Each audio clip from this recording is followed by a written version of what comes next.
Hello, everyone, and welcome back to another episode of Learn Live with us. My name is Pierre Roman. I am a senior cloud advocate with Microsoft, and I am joined by Steve Buchanan.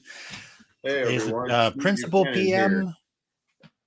Hey everyone, Steve Buchanan here. I'm a principal program manager with Microsoft, and I'm focused on Azure product improvement, former MVP for 10 years. So happy to be doing this Learn Live today. Yes, and the key word right now is live because just in rehearsal, we experienced a few little glitches with networking and such. So bear with us. We'll try to get through it without any further issues, but if they are, we'll just deal with it. This is live TV. Live. And of course, you can join us on Learn. Microsoft Learn, and follow along with the Learn module that we're covering today. And we're actually covering today the introduction to Azure Arc Enabled Kubernetes.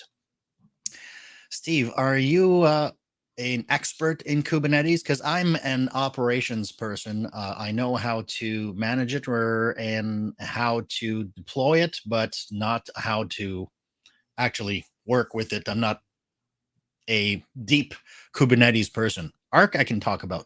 How about Kubernetes? Is that your bag? Yeah, so Kubernetes, I can spell it. So we got I'm a little bit ahead there, right? I can at least spell it. And That's right. I think I can spell Arc too. So, but I'm working on that one. So, as I mentioned, aka.ms/learnlive-2022-0505A. Cinco de Mayo. Happy Cinco de Mayo to all of you. So if we follow along with this one, we're going to be covering that whole module unit by unit, step by step. We're going to take some liberties because this is live and we want to add our own flavor. So go into it. Please complete it. Check your knowledge check at the end, and maybe you get a few points so you can prove to your coworkers that you're better than them. Yeah, and if you sign in with your profile, it tracks your progress, right? And you can, if you start a learn module, you can come back to it later. So it's really good.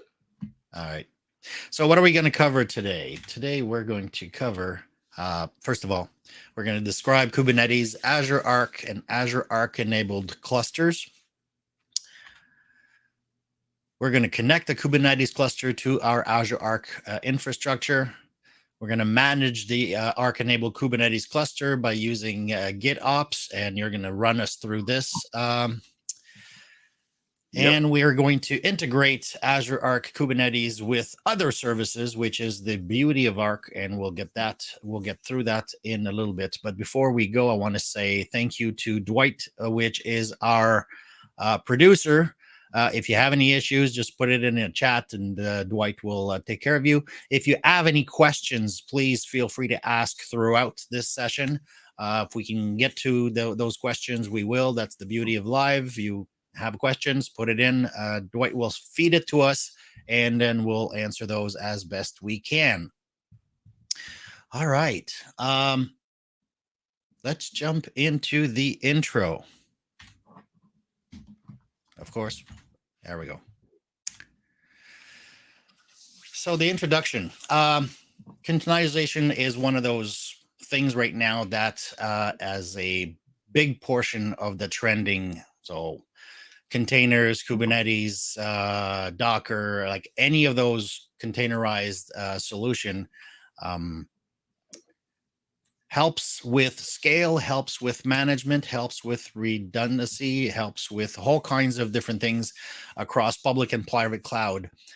But when you're running it in private cloud or in on-prem, for example, or in somebody else's cloud on a VM, and you want to have that single pane of glass. I hate to use that term. It's such marketing. But that's a single place where you can see all of what's happening, the health of it, how it's performing, how you're deployed to it in one single place. Connecting it to Arc is a fantastic solution. So we're going to get into that. So let's say to scenario, that Contoso, our favorite fictitious company, has its headquarter in London and offices in multiple other cities, and they want to deploy an application or manage multiple applications across multiple offices, but from a centralized environment. And this is where Kubernetes and Arc become useful. So anyway, let's jump right into actually what it is. So, Steve, how about you take us through what are Kubernetes and Azure Arc? Yeah, sounds good. So before we go into Azure Arc Kubernetes, we need to really understand what Kubernetes is, right? And really, before you go into Kubernetes, you should have a good understanding of what containers are. We're not going to dive deep into containers. Maybe we'll touch on that briefly. But as far as Kubernetes, you you need that when you have a massive amount of containers. And let's actually go to the next slide. Let's go to the next slide. So when you have a couple of containers in your organization, or you're testing some stuff out on your machine with containers, right? You don't really need a full orchestration system. You can get away with something like Docker Desktop, or there's other solutions out there. But let's say your organization wants to run containers in production and they're critical workloads, and or maybe you have a mass amount of containers at this point, right? We're talking hundreds, maybe even thousands. You need something to help you orchestrate spinning those up, moving those around to different nodes, making sure they're online, helping with the load balancing. And there's a lot of other things that come into play with that as well. And that's where Kubernetes comes in to the picture. And it's a full orchestration system for orchestrating your container workloads for your organization and in production. And so what we're showing here on the slide is just kind of a high level. And I pulled this from one of the Learn modules, actually, but it's a high level graphic of Kubernetes and a node. And by the way, there are Learn modules out there on Kubernetes. So you can go out on Microsoft learn about Kubernetes if you're totally brand new to that, and then jump over to this Learn module and learn about Kubernetes and Azure Arc. So there's more than just Microsoft technologies out there in Learn. But in the image here with Kubernetes, you have something called a control plane, and it's consists of a bunch of nodes that are running services that are critical to help with the orchestration of your containers. And those nodes are simply just servers, right? Or VMs in the case of virtualization or running on cloud. So you have your control plane, and then you have your node plane where you are running the actual nodes that run the workloads, right? So they're going to be running your container runtime and other services that facilitate things like networking and being able to talk back to that control plane without going too deep into Kubernetes here if you're brand new to it.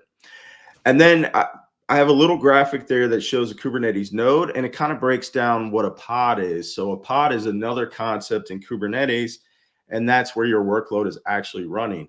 Now, inside of that pod, you can have a single container, or you could have multiple containers. And that's what I'm showing there, is that you might be running a front end for a website. And this isn't common, but you could be running a database as a container as well.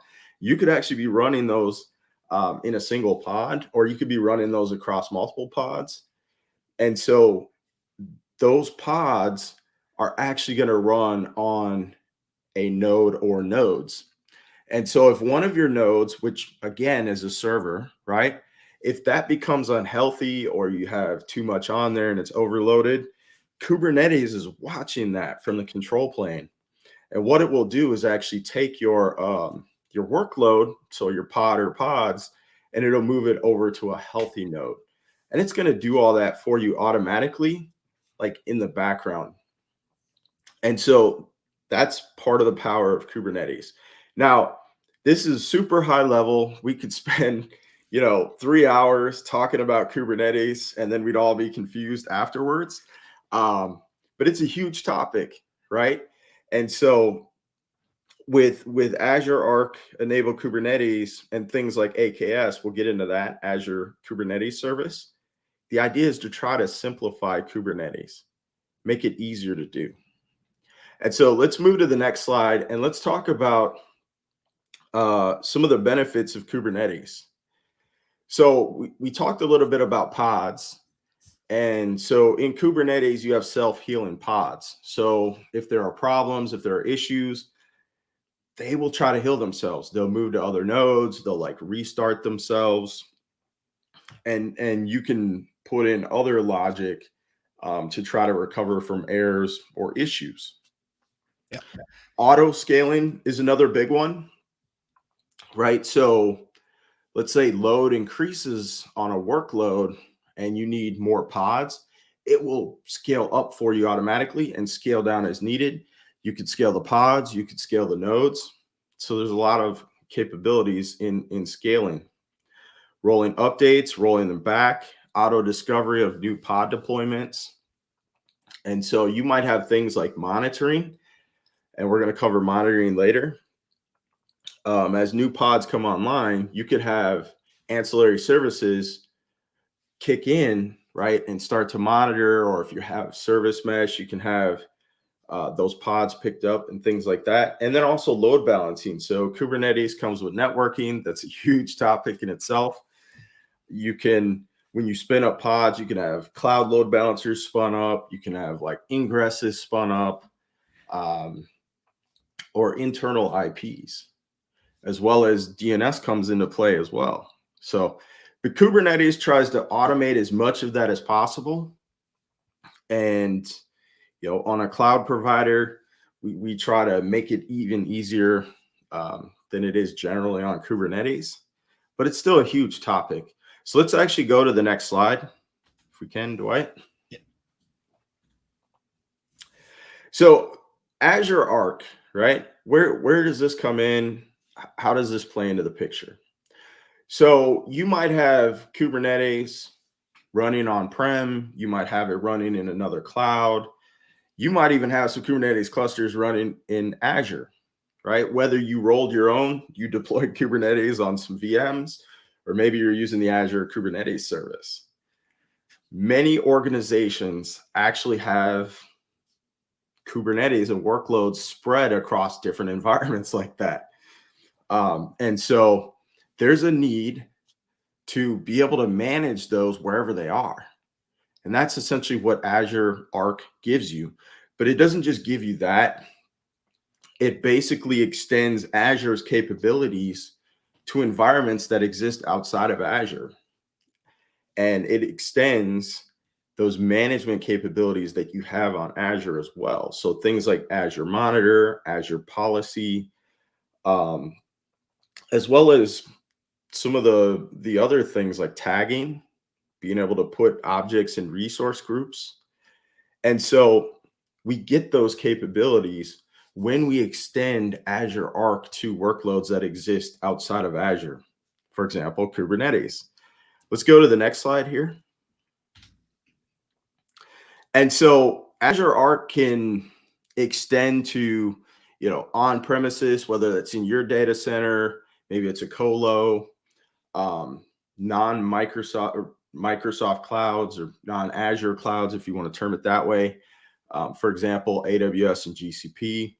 It will work with the other clouds as well.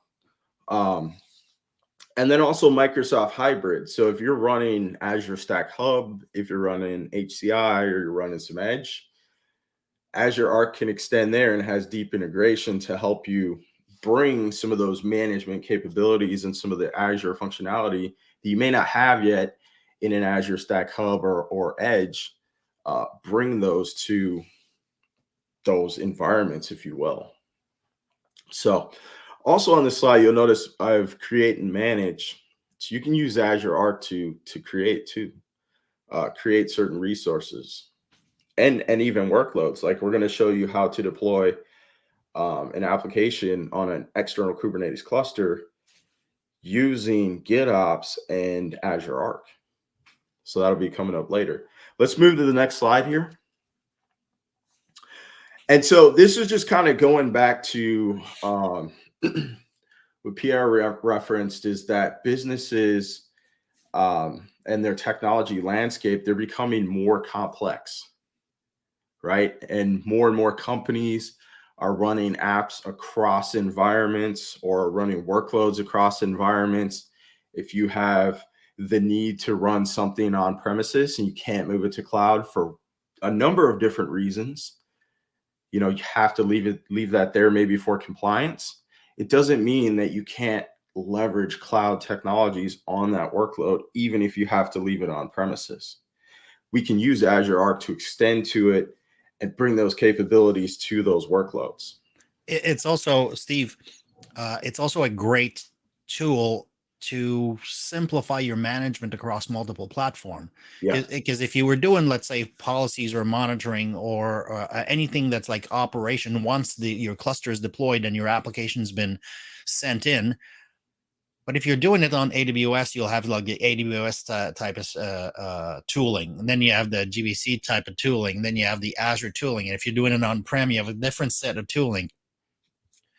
So it becomes a little bit complex, as you mentioned, to bring all of that, to apply uniform policies across all of your containers, to apply monitoring across all of your Kubernetes clusters, or wherever they may be. And I think that's, in my opinion, is the strength of Arc, is to connect all those parts and bring them into a single, and to apply a single set of tools to it.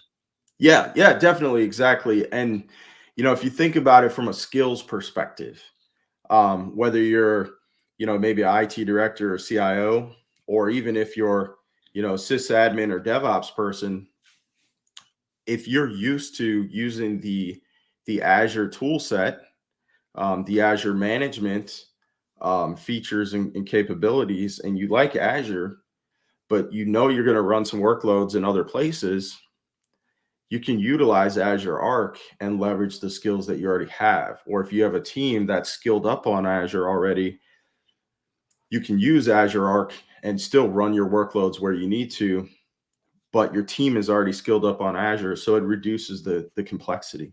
Yeah, and to answer, I'm trying to read the name properly, Audrey Bandarev. I'm really hoping I didn't mess that up, Audrey. Andre, and so Azure Arc is like a facilitator. It's not, it doesn't do the management of it, but it connects all of your parts, whether it's a VM, a Kubernetes cluster. In this particular case, what's the subject of this Learn Live session? So it connects that container, that cluster, to Azure, so that you can apply other services such as Azure Monitor, Azure Policy, Insights, collect your logs and metrics. Like all of this type of operations is possible because Azure Arc has made that connection and is managing that connection for you. So Azure Arc is not the part that manages Kubernetes, but it's the part that facilitates other tools to manage your Kubernetes cluster. I hope I answered that question for you. Awesome. Sorry, I cut you off there, Steve. Go ahead. No, that's good. And Amy asked about if this applies to Azure or to Azure Kubernetes service as well. And the answer is yes, you can actually bring AKS clusters into Azure Arc. You wouldn't necessarily need to because they're already on Azure, so you already have those capabilities. But let's say if you want to be able to view all your Kubernetes clusters in one interface, yeah, there's definitely a use case for that. So that's a great question. Let's move to the next slide. So this is just, you know, at a high level, Azure Arc is kind of overarching, and it can manage many types of workloads, right? So it goes beyond the scope of just Kubernetes. And I think it's important to make sure that everyone understands that. So You can use it to manage servers, regardless of where those servers are. Things like SQL Server, even IoT Edge, and there's some data services capability, and there's more capabilities being added to Azure Arc all the time. So it's just important to understand that you can do this. And maybe you're going to start with Kubernetes. Maybe you're starting with servers, and then you're going to start to extend Azure Arc to Kubernetes, right? So there's a lot of capabilities here. Let's move to the next slide. So something that's important to remember, wanted to call out and make a note of. So the format of the Kubernetes manifest files that are officially supported by Arc are YAML. So keep that in mind. And when you're working with Kubernetes, you generally use YAML. You'll be writing YAML files. It's highly recommended to go out there and start to learn YAML. YAML is very powerful, and you can do a lot Yeah. of stuff with it. I just have a problem where a space anywhere in your file will actually break your configuration. But that's just me. I recently saw a t-shirt on Twitter where it had the acronym YAML, and then it showed yelling at my laptop. So Yep. Keep that in mind as you start to go down that road of your journey of exploring YAML. But YAML is used with Kubernetes, and it's supported by Arc. So highly recommended to start to ramp up on that. So let's go to the next slide here. And so some of the key benefits of Azure Arc, we've already talked about some of these, but the ability to organize your resources in one place, putting them in resource groups, having tags, so you can do things like, cost centers. You can show where objects are located, stuff like that, what teams they belong to, etc. A single place to organize your assets. Once your objects or your resources are in Arc, you can use like Resource Graph to be able to pull reports or search data. You'll be able to access, through log analytics and run queries and whatnot, and get a consolidated view of your Azure and Azure Arc resources. So your Kubernetes clusters, no matter where they are, and then delegation of permissions, right? So once you pull resources into Azure Arc, now you have the power of Azure's RBAC capabilities as well. So let's go to the next. So that way, RBAC is key, in my opinion, especially on the security side of things, because you could actually tell, like, you could basically give. Hopefully, there's no managers that are listening to this particular session, but you could give your manager read only so that they can see the status and everything that's going on in but they can't actually change anything. All right, next slide. So also, once you have objects in Azure Arc, you can enable them for log analytics. So like Azure monitoring for containers, and we're going to cover that later. And so data about your objects is being pulled into log analytics, and you'll be able to run queries on that data. So it's very, very powerful. And then, of course, the monitoring piece. And we'll talk about that later, so we're not going to deep dive here on that. Let's go to the next slide. We're at the knowledge check already. All right. So what is the format of the Kubernetes manifest files that are supported by Arc? And if you are following along with us in the Learn Live, you can answer it there, or you could to put your vote in at https://aka.ms/polls. And then we're going to keep track of how many people are actually answering and what the answers are. But in this case, I think we only mentioned what one type of files that are supported by Arc for the manifest file. And I think it's YAML, the one we hate. It would be that one, right? It would be that one. It would be that one. It would be. I don't know if Dwight has the results of the poll ready. If you do, just bring them on. But if you don't, we're going to move on to the next question. Next question is, which technology makes possible to deploy Azure Kubernetes services, AKS, in on-premises data center? This is a good one. Which one do you think, Steve? So I'm going to go with HCI, Azure Stack HCI. Yeah, because we really haven't talked a lot about the other ones, so I'm not quite sure why we put them in the options. And you are correct, my friend. X gets the square, as my friend Amy would say. All right, so we're talking a lot about what is the architecture, components, and characteristics of Azure Arc. Like, we've talked about what you can do with it. We've talked about kind of like the benefits, but let's get a little deeper into what Azure Arc actually is. Azure Arc is an agent. It's I like to refer to it, if you're a Lord of the, are you, Steve, are you a Lord of the Rings fan? I am. It's been a while So since I watched those movies, but yes. so I refer to the Arc agent as the one ring, to rule them all. Nice.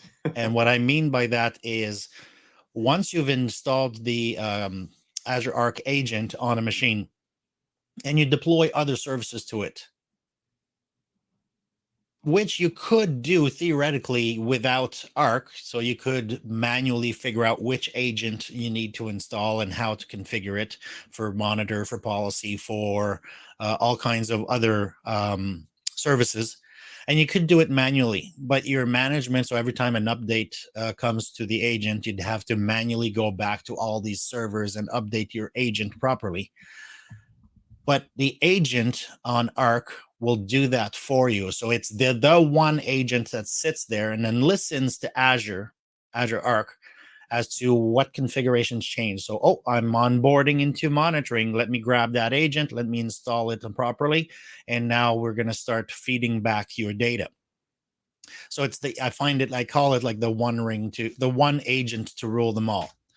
And when we're looking at that particular agent, the way it's done is what we call it the Azure Arc Connected Machine Agent. And it has parameters in terms of subscription, location, resource group, whether or not you're running through a proxy, because if you're in a secured environment, you don't want to have you don't need to, but it's up to you, whether or not your Kubernetes cluster or your VMs or whatever it may be that you're managing with Arc, you may want to go out through a proxy. So that has that information, and it has a Azure service principal, because you can delegate, or it needs certain rights to be able to actually connect your machine and manage it and upload and download configuration, upload data, and metadata. It handles the managed identity of your machine, because that's one of the things that Arc does. Is once the agent's installed, it creates this digital identity of that machine, regardless where it may be, or that Kubernetes cluster, and then surfaces up in the Azure portal or in any other Azure tool. So if you're using Azure CLI, or if you're using PowerShell, or the Azure Shell, the Cloud Shell, you can actually get info on those connected devices, because that's managed identity has been created by the agent.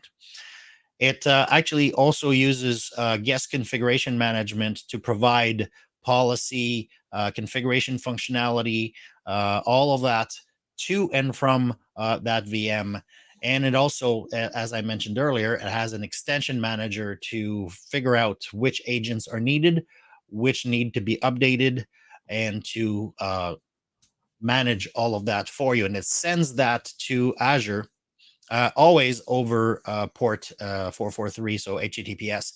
One of the beauty is that it's always a push. So your machine, if it's on-prem or if it's in AWS or anywhere else, and you're putting that agents on it, it'll actually push that data out. So you don't have to tell your security folks to open up make a hole in the firewall for Azure to come in and pull that information out. Azure always sits there and it waits for the agent to connect with it in order to update or to transfer that data.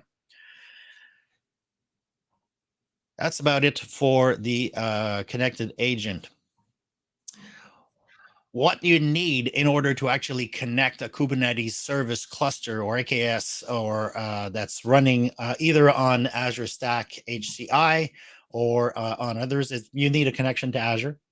So if you're in an air-gapped network, sorry about your luck. You need to actually have a connection. If you're, you need to actually deploy agents as pods inside the clustered namespace, and that one is actually the default namespace. It needs to maintain an authenticated connection to Azure and synchronize the cluster the metadata, and we do that by creating a service principal. And when you actually connect it the first time, you just pass on the service principal's credentials. So you don't have to actually store credentials anywhere. It's just the first time that it's created, and then it connects.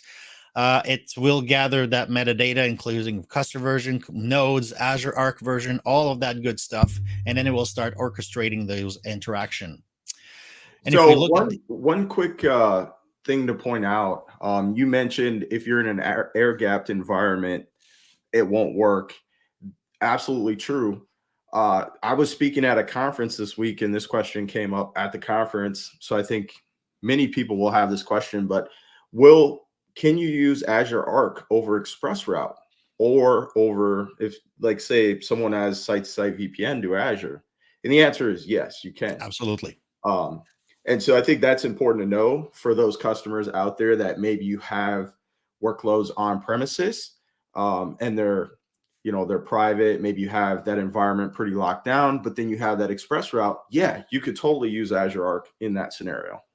You're absolutely correct. And so the way I would tell a customer is if it's a development or testing phase, then just use, if you don't have like sensitive information inside, just use the open internet. Doesn't cost you anything. You get to test and prepare. Now, if you go to an actual production environment, ExpressRoute is more secure and more robust because it's an MPLS segment that's terminated at both ends, one in your data center and one in our data center.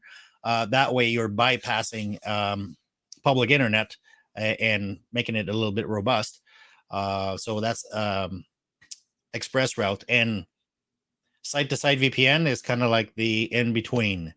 Not as expensive as ExpressRoute, but not quite as reliable as ExpressRoute. So it's that middle space. But you're correct. You can use any of those technologies to connect to Azure, but you must have a connection. Yes. Perfect. Anyway, so we looked at the architecture of Azure Arc Enabled Kubernetes. It's really not that complicated. Once you have your Kubernetes clusters running, if it's running on Linux, that's fine. You just have to install the proper agent. If it's running on Windows, that's fine. You just have to run the proper agent. And then once those agents are installed, or the script to onboard it will install those agents and make that connection for you. So the benefits of using Arc-enabled Kubernetes, regardless where that Kubernetes cluster may sit, is that enhanced support for automated updates to cluster configuration, automatic deployment configuration residing in like a Git repository, whether or not it's on GitHub or any other Git repo, you can do this. The one being the operation guy is enforcement of policies. I want to make sure that, for example, you don't have any Kubernetes workloads that are answering to not HTTPS. So you don't want any, so you could have a policy that will do that. You can have a policy that says that not to use anything in the clear, or to have all of your data encrypted and so on. So as a ops guy, the enforcement of runtime policies, super, super important. And centralized monitoring. So for all of my workloads, regardless what those workloads are, they all report into Azure Monitor and Azure Monitor for containers. So we not only have visibility on the machine running the Kubernetes cluster or the nodes, but we also have visibility inside the container to see what the health of those containers is at. So, and that all in the same kind of like tooling. So for me, those are the big benefits of using Azure Arc Enabled. So let me jump into a very quick demo of how we onboard a server with the connected machine agent. And Dwight, if you could start the video. And the reason I made this into a video is because it takes a little bit of time once to actually deploy the agent, for the agent to start reporting into Azure. And I didn't want to sit here and wait for it. So Dwight, if you want to run that.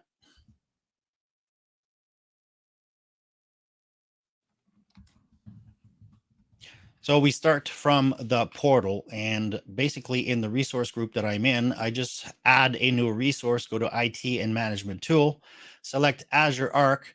And at that point, I can pause it here. I can add Azure Arc agent. It had three, it went a little fast, but it had three boxes. One was deploy a single server. One was deploy multiple servers, where in that multiple servers using the service principal, you actually put in the service principal ID, and then it will, so you could apply this through any, like whether you're using SCCM on a Windows or Puppet or Chef or any of those operations management platform, you could actually deploy that to all of your machines based on that. I selected to add a single server to Azure Arc and click next. And then it'll start asking me questions such as, where do I want it? So I want it in my resource group demo 1. It is running on a Windows machine. And then it also asks me whether or not I've got a public endpoint or proxy. And then the tagging. Tagging for me is very important because you can use tagging in order to affect stuff and to group machines. So for example, if you've got a bunch of machines that are tagged as demo, which is one of the tags that I typically used in terms of the life cycle, is either persistent or non-persistent. And the category is demo or personal or production. And then based on that, you can actually create automation routines to shut it down when it's not needed. So you don't have to pay for the resources.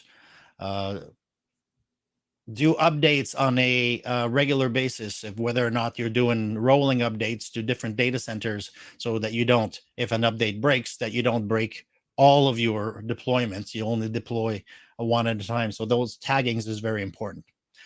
Once we get there, we have the script that it gives us, where you could either download it and save it to your machine, or you can copy it and run it directly onto your environment. So you download, installs the agents, and then connects your environment with the Azure Arc environment. So you open a PowerShell script. In this case, it's PowerShell because I did a single server and I identified it as, excuse me, as a Windows machine. So I run PowerShell in an elevated status as administrator. I go to my download because that's where I put it, and I run the actual onboarding script. It'll go, and I sped up the video here because it typically takes a few minutes. It downloads the proper agent, installs them. Once it's installed, makes that connection to Azure, then will ask me to authenticate. If I had picked the second option, where to put in the service principal, it would have authenticated for me and it was done. So this one, I just opened the browser on another machine, went there, put in the code, authenticated, and now it made that connection.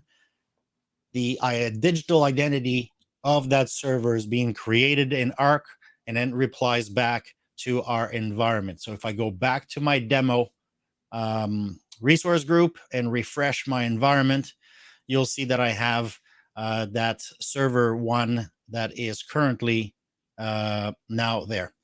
Now, if you notice, I've got my server 1, but I also have a Ubuntu machine and I have a service 2, and you can see that they're co-located in that demo 1 resource group, because a resource group is nothing but a logical container that where all of its resources within it share the same life cycle. That's the way I look at resource group. And you can identify which machines are actual VM machines and which are not Azure VMs by the icon that is next to it. So it's a visual cue, but also in the type where it says an Azure Arc server.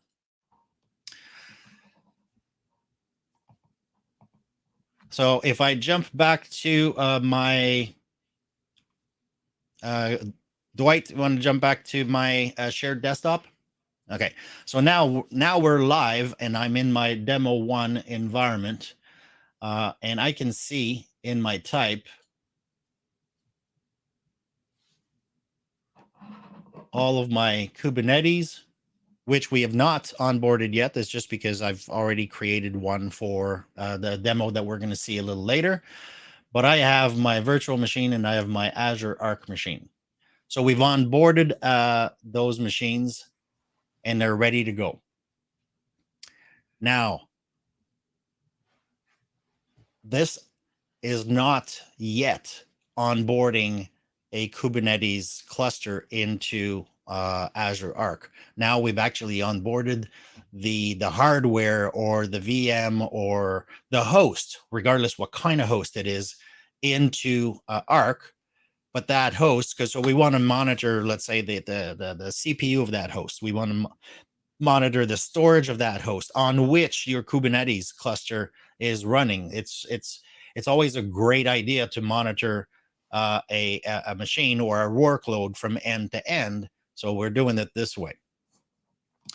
All right, so now we've onboarded those machines and I can click into one of them and it'll give me the information as to what kind of machine it is, the operating system version, all of that metadata and all of the tags that I have.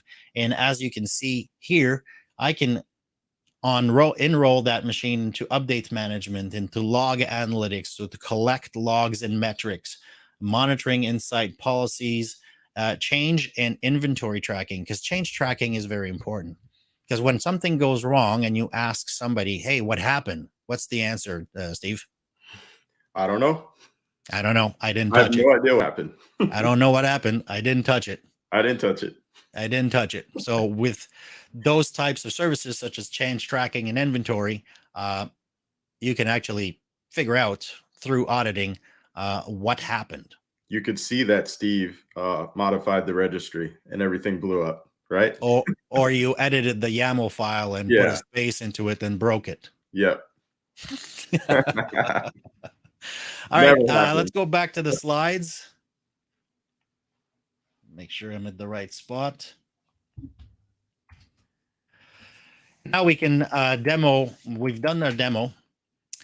Now let's test our knowledge on this particular part. So which namespace host is the Azure Arc Enabled Kubernetes agent? And I did mention that. This is a good one.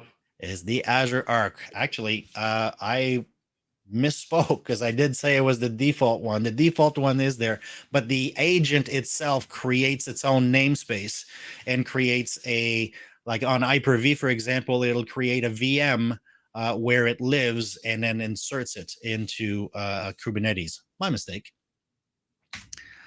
Number 2, which of the following is not an advantage of enabled Kubernetes on Azure Arc? What do you think, Steve? This is a tough one. And I actually don't know the answer to this, so I'm going with D. Actually, you are correct because wait, right to the slide. Because now I wish that would happen every time I take a certification test. Like I would magically get the answers right. Even when I don't know it. That would be great. because you're right. We talked about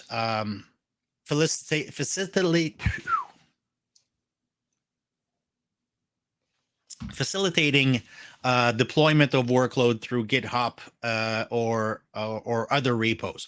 We did talk about policies, and we did talk about monitors as being advantages of Azure Arc Connected Anything. But that's the one thing I had to figure out is that we all have to figure out is how to actually install and set up your Kubernetes cluster wherever it may be. So that's a completely separate and disconnected process. Once it's up, then you can connect it to your environment. All right, so let's go to the next one and actually connect that Kubernetes cluster to Arc. Yeah, and I'll jump in here. I'll talk briefly about what this looks like, and then we'll dive into a demo. The demo is going to be live, so we'll hope that the demo was working. We'll see how that goes. So to connect to Kubernetes cluster to Azure Arc, you need some things, right? You need to deploy the Azure Arc agents. And in the instance of Kubernetes, it is called connected K8s for Kubernetes. Well, it's called connected K8s. These agents actually are deployed as pods, and they run as pods in your external Kubernetes cluster. Now, as you're going through the learn, as you're going through Microsoft documentation, you'll see your external Kubernetes clusters referred to as projected Kubernetes clusters. The reason why is because we have an external Kubernetes cluster and we're projecting that into Azure Arc, right? As Pierre mentioned, these pods run on your external, I'm going to call it by the right term, your projected Kubernetes cluster in the Azure-Arc namespace. So you could go run your kube control space, git space namespace, syntax, right, on your projected Kubernetes cluster, and you'll see that namespace show up. So the diagram here is just showing at a high level that we have, and I don't think I can move my mouse and folks will see that.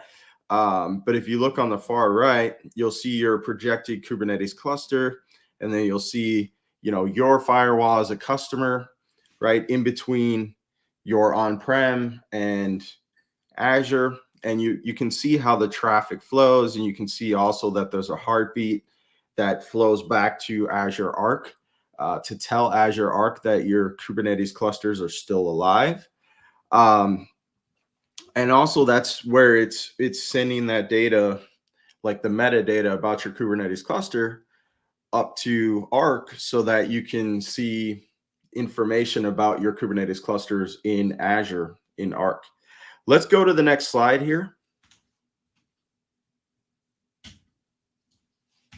Too many screens, too many shares. Yeah. So this is just to give you a view of those pods that are running on the projected Kubernetes cluster in that Azure-Arc space. So we're not going to dive into this, but this is what you would see if you ran a kube control, git pods in the namespace, you would see this come back. And so let's move to the next slide. Also, these are the ports that that agent's going to communicate with, aka those pods, back to Azure Arc. So 443 and then 9418. So as you're looking at the requirements and do I need to poke a new hole through the firewall, this is what you need to look at. So let's move to the next slide. And here are the prereqs that you need before you connect K8s to Azure Arc. So you need kube control. That's the Kubernetes command line tool. You need that installed.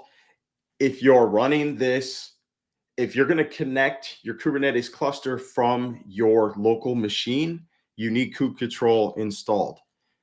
That leads to the second bubble. You need your kube config file configured to connect with your external Kubernetes cluster. So if you're running this locally, you need to have kube control installed. You need to make sure you can connect to your external Kubernetes cluster from your local machine. But if you're running this, let's say from another cloud provider, you might opt to use their cloud shell instead. So you just need to make sure that you can connect to that Kubernetes cluster from that other cloud provider's cloud shell, for example. You need to have Helm 3. We're looking at the third bubble on the right there. You need to have Helm 3 or above. And I know we're at Helm 3 right now, but you need to have that installed because we're doing some things with Helm. And then you need the Azure command line interface version 2.15 or above. You need to have a service principal. So we typically create that ahead of time. And then you need the Azure Arc. You need the Azure Arc extensions installed. So the connected K8s and the K8s configuration. The K8s configuration is actually only needed if you're going to deploy applications via GitOps. Okay. And we'll go a little bit more into that as well. So let's go to the next slide here. And so this is just a screenshot of what this looks like, the actual syntax, and I'll kind of break this down. So you're using the connected K8s extension that is a part of the Azure command line interface. And then you specify the name of the Kubernetes cluster that you want to add to Azure Arc. You specify a resource group that this projected Kubernetes cluster is going to land in. You specify the location. That's optional. And you can specify tags. So it makes a lot of sense if you're going to onboard external Kubernetes clusters into Azure Arc. It's kind of nice to know where they are, right? So you might add like city, you might add a data center, or you might add that, hey, this is coming from AWS or whatever cloud, right? So there's a lot of things you can do with tags, and you can add those things right away when you onboard these clusters. So let's go to the next slide. And I think we're in the demo. We are. So I am going to attempt to share my screen here. And let's see here. Hopefully the network collaborates a bit more than it did in rehearsal. So cool. So it's giving me options for the correct screens.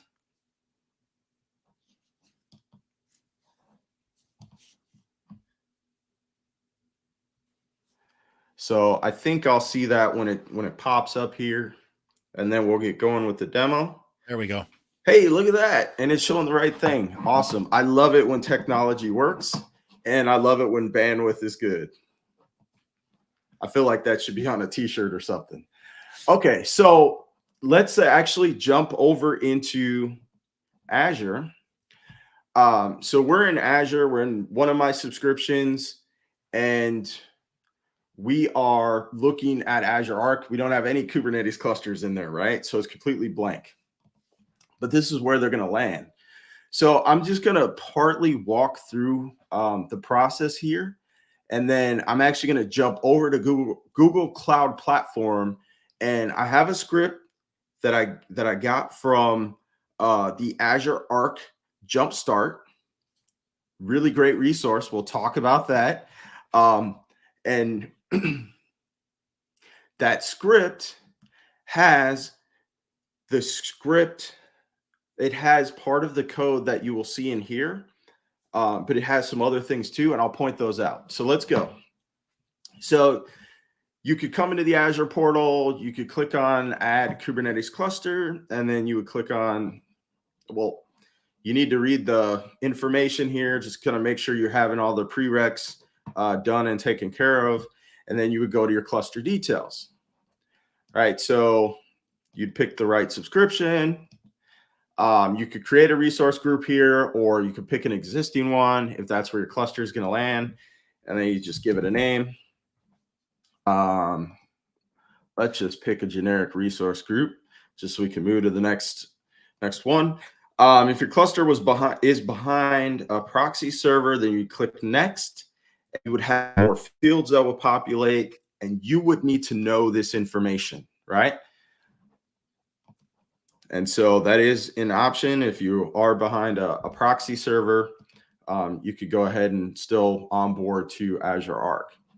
Now, with Azure Arc, you get a bunch of, we give you some of these general tags that a lot of customers use. So things like data center, city that it's located in, etc. You also can add your own tags here, right? So you could add those right here. And then you get to this next screen here, and this is where you get the actual syntax for the script. Now, this is a .sh script. So you would take that and run that on your Kubernetes cluster. Now, let me point some things out here. There's a great document here. So you could go view this, and it'll point you to a quick start on how to connect to Kubernetes clusters or connect them up to Azure Arc. You need to log into the subscription, and we'll talk a little bit more about that when I get into the other script. But if you ran this as is, you would log in using your credentials. What I'm going to show you is how to use a service principal to log in and attach your Kubernetes cluster. You would set. Oh, and Steve, that's key. I know on mine, when I did the demo, I used my own credentials to onboard.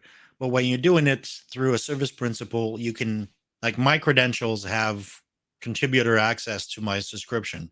When you're doing a service principal, you could actually use RBAC to only give it the rights that it needs to do the job that it needs. So even if that service principal gets compromised in whatever reason, then it can't do anything. Like, it can't, let's say, delete stuff or access stuff that's outside of the purview of the connected Kubernetes area. Yes, definitely. Good points.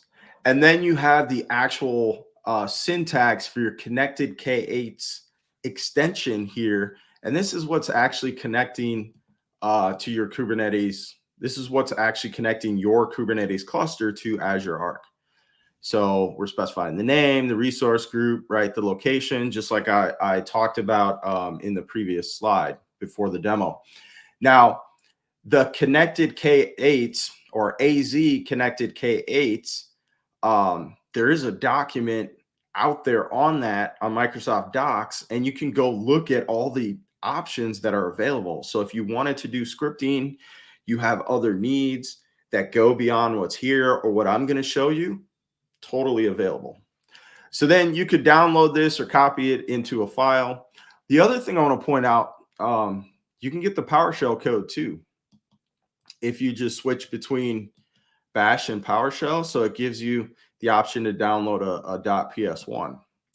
These days, I'm working all in Bash, so that's what we're going to be using today.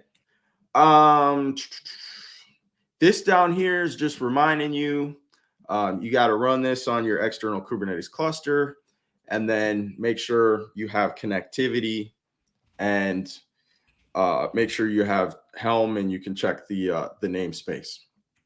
So if we click next, this gives us a verification. I'm not actually going to use this, but if I was using this, what would happen is after I onboarded my Kubernetes cluster, this would update because it would see that Kubernetes cluster in Azure. Okay. So I'm going to close this here, and I'm going to show you one more thing, and then we're going to jump into our Google Cloud. There is an option here under Azure Arc Service Principals, and you could actually come in here and add your service principal. It makes it really, really easy, and this is awesome that this was added. So you would add the name, right? And you would set the scope. So do you want to scope it to a resource group? Let's say where you're going to put your Kubernetes clusters, or at the subscription level. And then when does this expire? You can add a description, and then your roles. So notice we have Azure Connected Machine onboarding. So if we're doing this if we're going to use this SP for servers, we could give it that role. If we're going to do Kubernetes clusters only, we would specify that role. If we're going to do both, we would check both boxes. And then what happens is when you click next, it creates the service principal in your Azure AD. And it's going to give you the details on this copy details screen. It's the only time it will show you the secret. So make sure you copy it, put it somewhere safe. In If Key you Vault. lose that, you're up a creek. Yes. So let's jump over to my other browser here. So I'm in the Google Cloud platform, and I have that script from Azure Arc Jumpstart. Okay. And I think the URL for that is azure-arc-jumpstart.io. It's maintained by Lior. He's with Microsoft, and his team does an awesome job putting Arc resources out there for folks that want to get started with the service. Highly recommend you check it out. You can find this script too on their GitHub, and so you could do what I'm doing.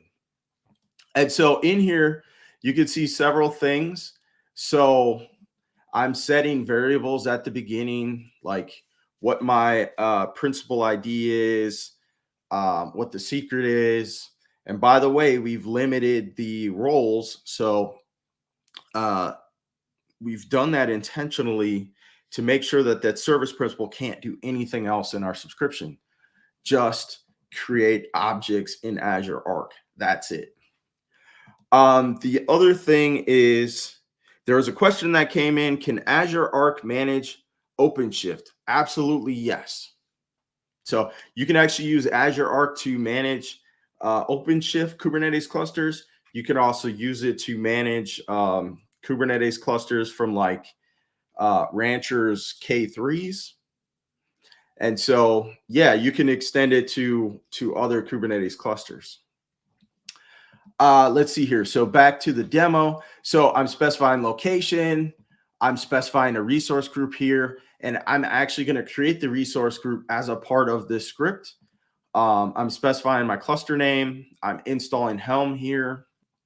And then here I'm installing Azure Command Line Interface and the Azure Arc extensions that are needed. And so you can see the CLI code is here.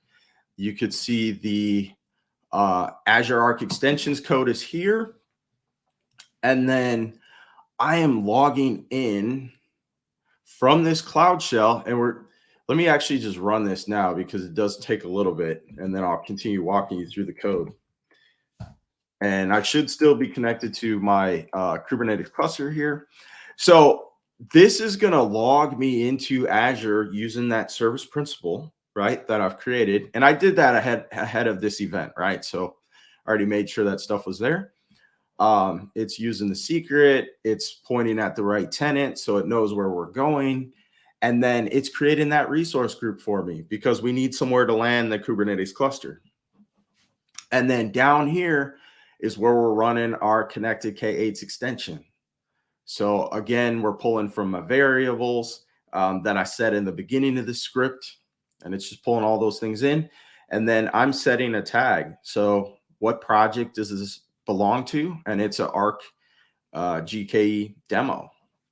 Now I added this to the script. This is just some syntax to run it.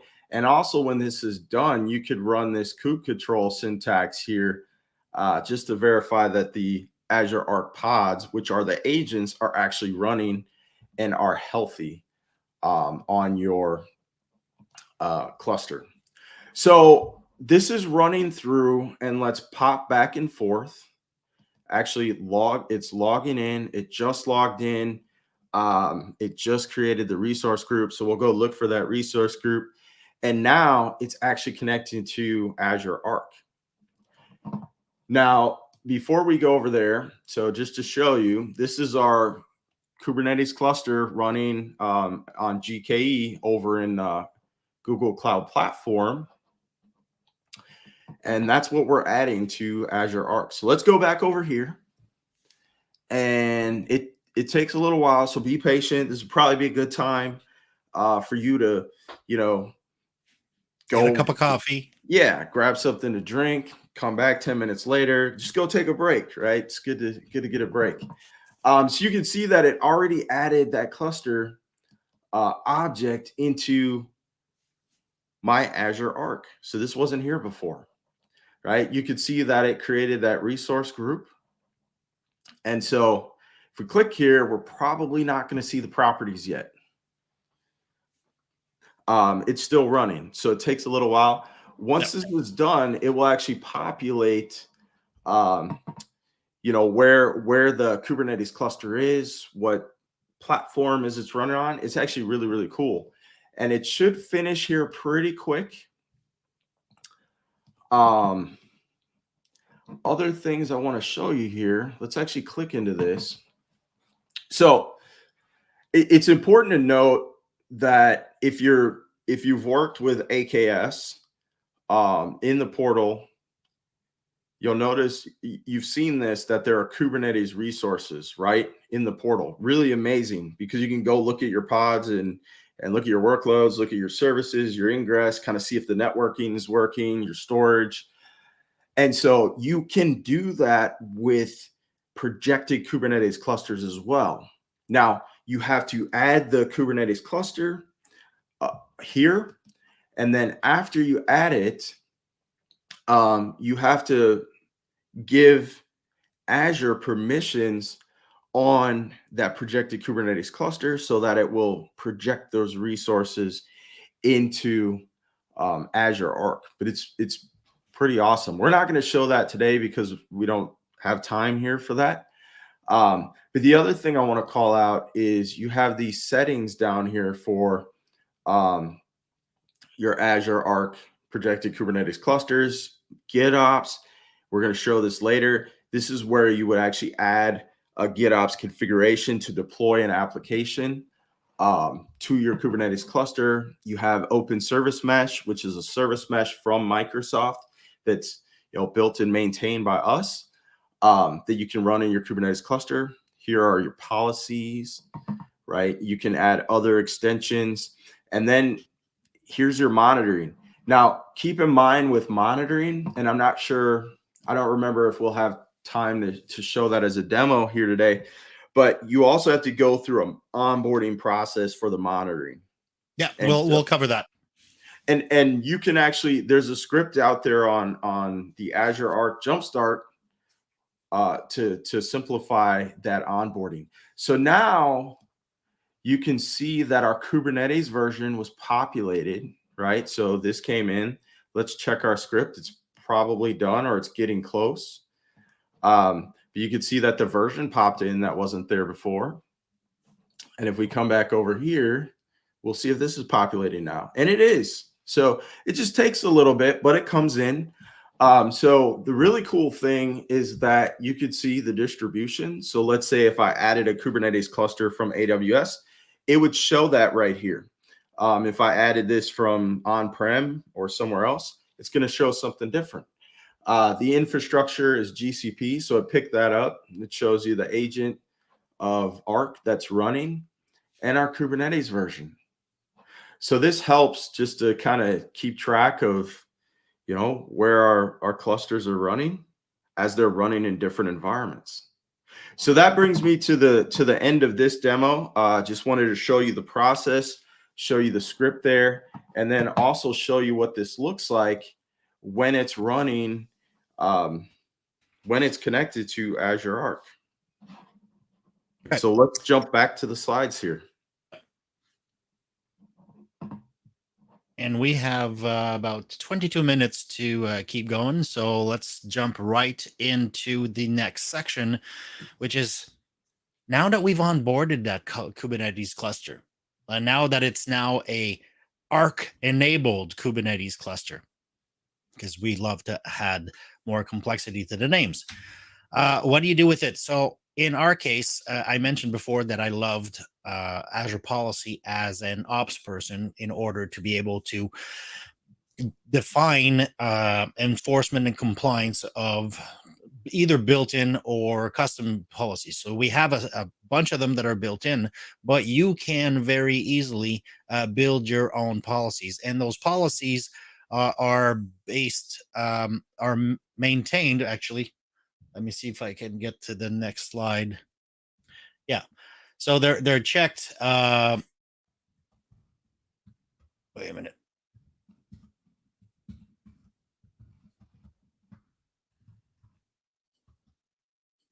Yes. Okay. So it's a implementation of Gatekeeper, and part of the OPA, which is the open. I forget the. I know the acronym, but I forget the name. Actually, I forget open that source. all the time as well, but Yeah, so it uses on your Kubernetes as a implementation of Gatekeeper, which is basically a admission controller, if you will. So anything that is passed from your control plane to Kubernetes in terms of creating or changing, creating resources or changing configuration or doing anything like that gets caught by the gatekeeper, and then it gets analyzed, and then it gets checked against that policy that it downloaded, and then whether or not then it either allows or defines it.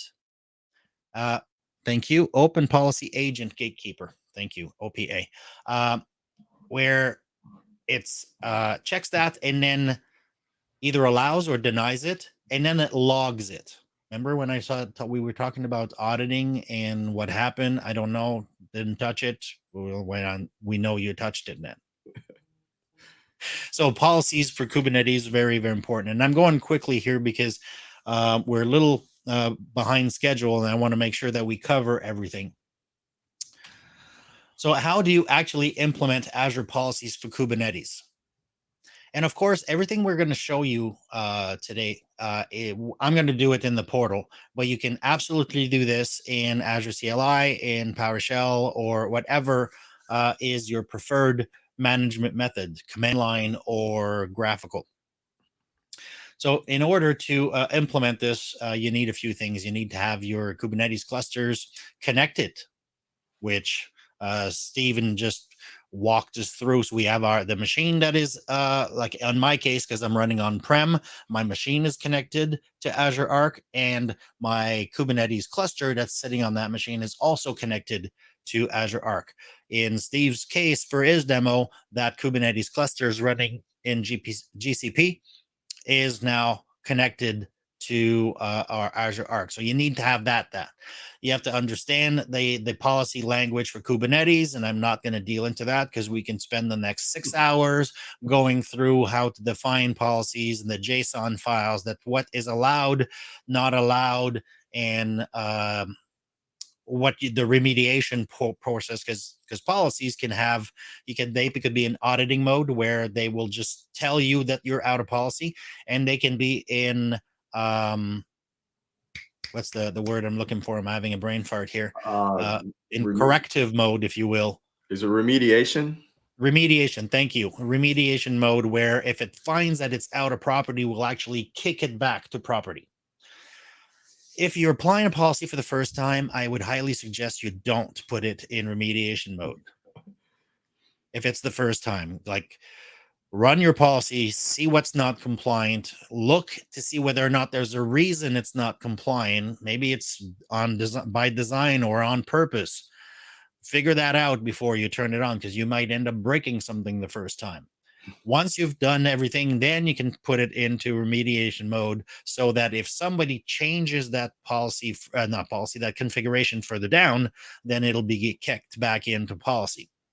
Just notes from the field, if you will. Anyway, and then you have to wait for validation.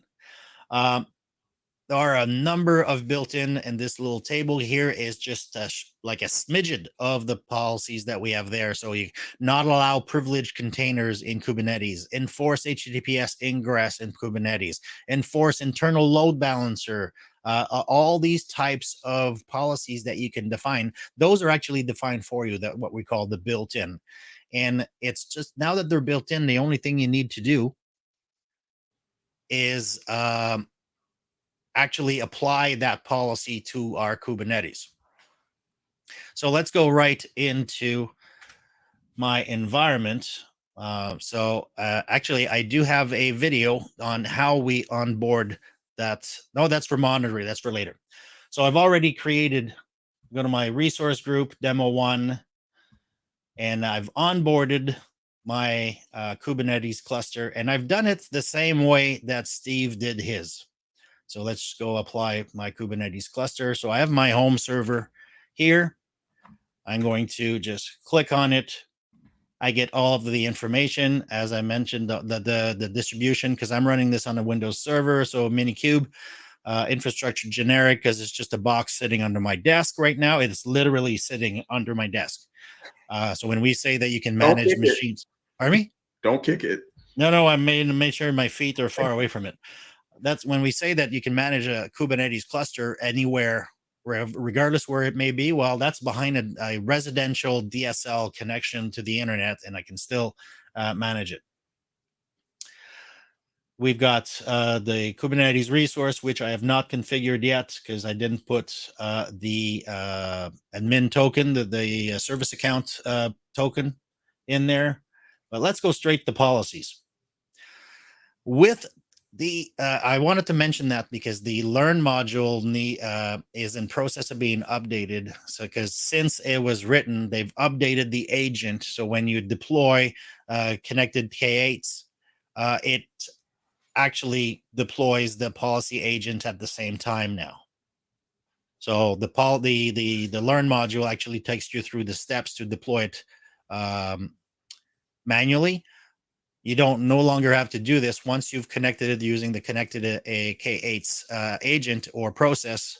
It actually puts that agent or the policy agent in for you. So in my case, it's already enabled. I'm not going to disable it.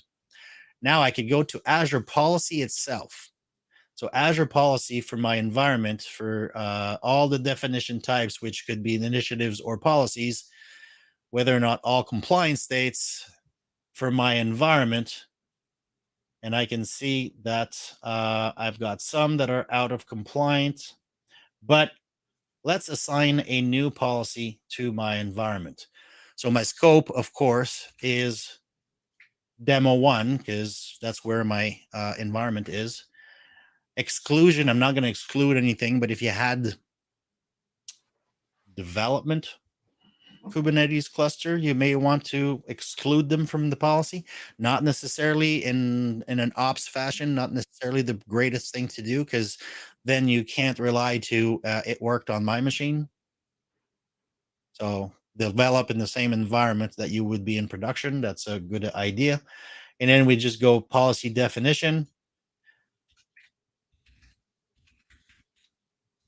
We find, I'm just going to search on Kubernetes, and then we have a very large number of built-in policies that you can use. So for sake of arguments, I'm just going to say, you pick this first one, which is Kubernetes service private cluster should be enabled. All right, let's select that. Put a description. That's normally a good idea, because next you're going to, a month from now, you're going to look at your policies and say, why did we apply this one again? Maybe there's a compliance, maybe it's a legal compliance, maybe it's a regulatory compliance that you need to have those for. Make sure to put that information in there. Yeah, and if I can add something here. So we have some documentation in a framework called the AKS baseline. And the AKS baseline goes through some of those best practices, like you should deploy private Kubernetes clusters when you're deploying them in production. So you can go through the baseline and you can actually look at the Azure policies for Kubernetes, and the policies can help you meet the baseline and make sure you have a secure Kubernetes clusters that adhere to best practices. Yep. So now I'm looking at I've just hit while you were talking, Steve, because I agree with you. There's lots of good information on best practices for that. Just to go faster, I just hit the create button and it created the assignment. So it took the policy that we had defined built in, it took the scope that we gave and said, okay, so anything in that scope that is Kubernetes, apply this particular policy. And right out of the start, I can see that the policy that we just applied, which is a private cluster, is not started, meaning it's been added to my scope, but it hasn't been yet evaluated on any of the machines that are sitting in my environment.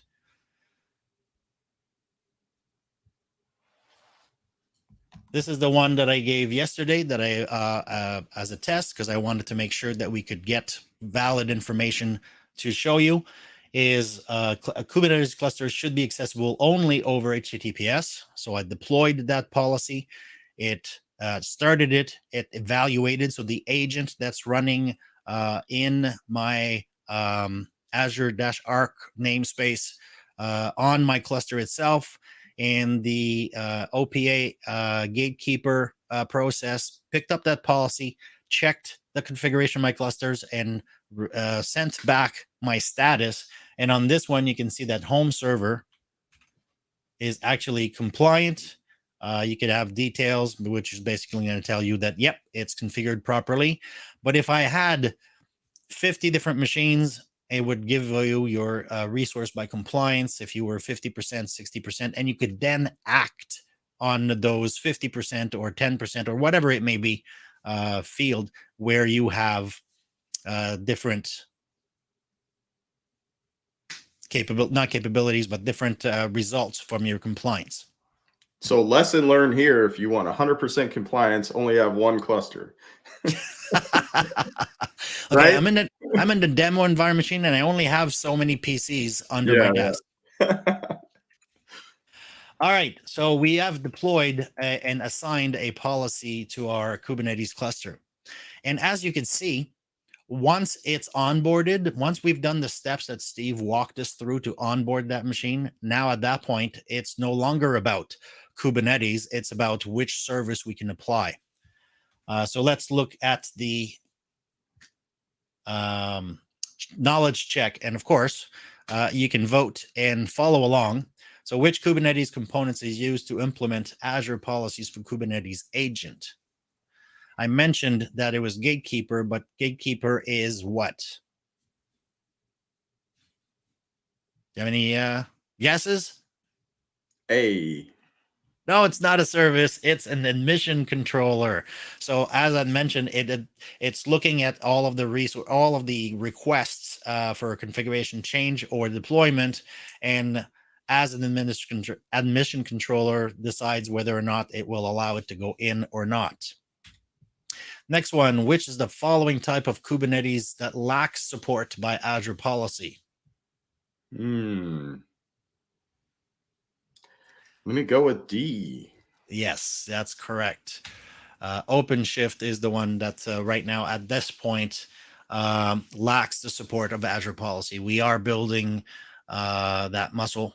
That's a very Microsoft thing today to say. We're building the muscle where we're going to support more and more distribution or platforms, and OpenShift is on the roadmap, but we don't have any information as to when that's going to happen.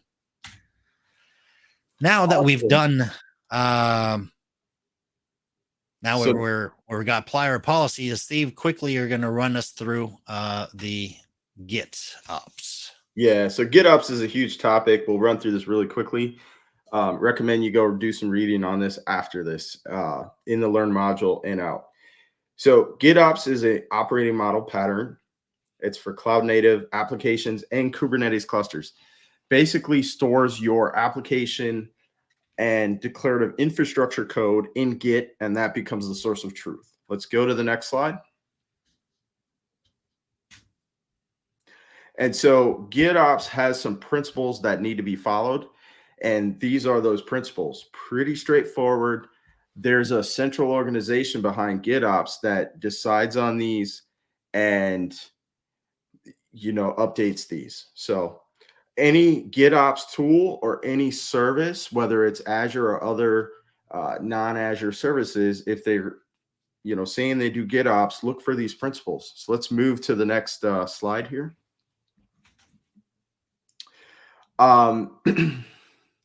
So some of the benefits of Azure Arc leveraging GitOps is being able to, implement your configurations.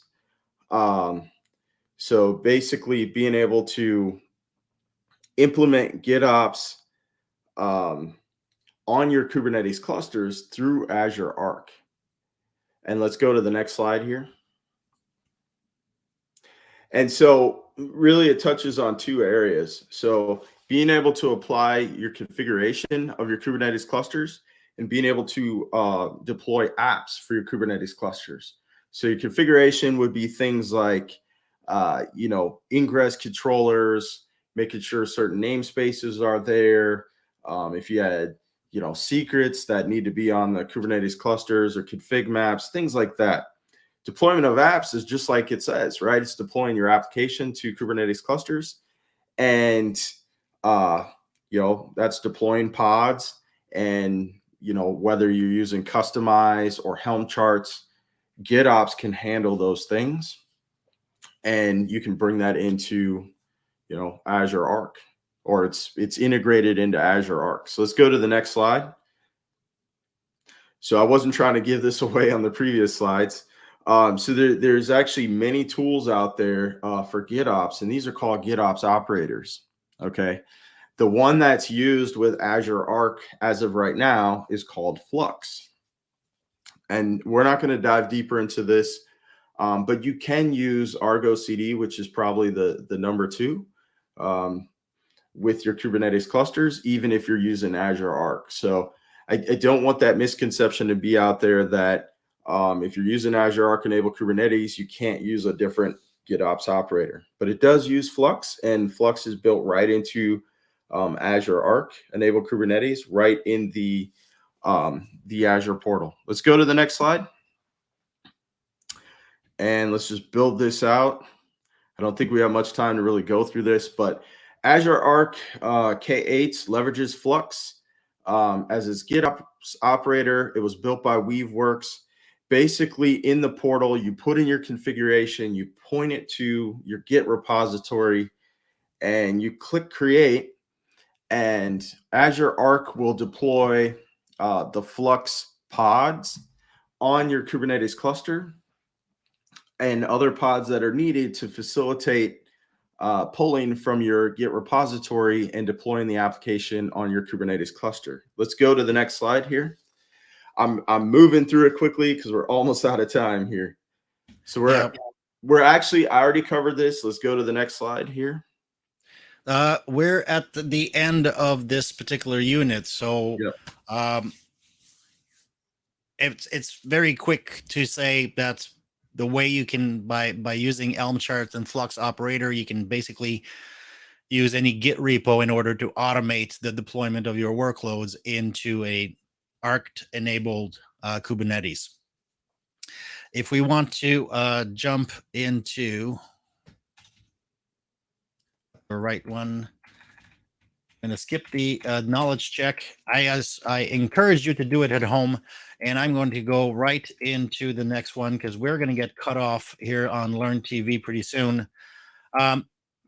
Azure Monitor on AKS containers is fairly straightforward. It installs an OMS agent on the same namespace as we've been talking about since then, and then it starts monitoring the health of your cluster and all of the pods, and it shows that information, surfaces up that information to all of your in your Azure portal. So it's the same way we deployed an the same way we deployed policy. You just go to the portal, go to monitoring, and enable the insights, and then it deploys the agent and starts collecting that info. And I'm being told by Dwight that we need to wrap this up. So to learn more about, I hate this way it's doing it. This is not our best. But to learn more, go back to aka.ms/learnlive 2022-0505A-summary. There's been a whole bunch of resources there that you can use. And thank you very much for joining us today. We took a little longer to get there, but we got it done. So thank you very much and have a great day. Cheers.